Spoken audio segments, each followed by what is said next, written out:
The Pentagon will directly arm the Kurds. The Obama administration on Monday made clear that U.S. airstrikes against the Islamist militants sweeping toward the capital of Iraq's quasi-independent Kurdistan were meant to blunt their advance while giving the Kurds vaunted Peshmerga fighters, who have not easily dispatched with the Sunni guerrillas, some time to regroup. We now have heard from the U.S. that they are flying over 100 sorties over Iraq each day.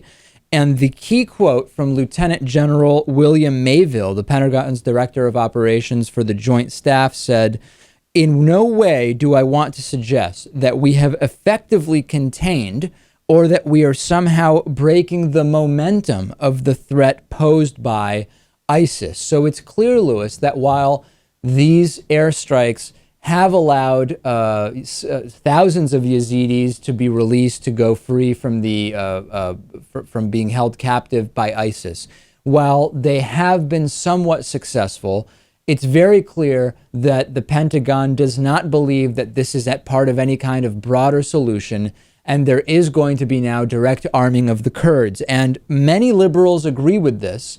And at the same time, we have to remember, as we talked about yesterday, how many times has the U.S. armed a group which then turned out to become the enemy of the United States, subsequently leading to the U.S. fighting against its own weapons?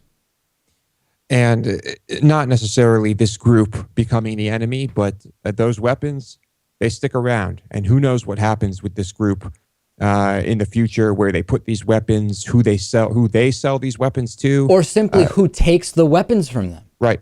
Yeah. Take it right out from under them. Remember, Lewis, also, most of these little operations, they get their own cool name. This one does not have one of those names. And that, from the PR point of view, might tell us a lot about the feelings of the U.S. government towards this, recognizing there is not a particular desire to get back involved there, recognizing that making more news out of this may not be the best idea, pushing this as some kind of patriotic action. This is a real mess.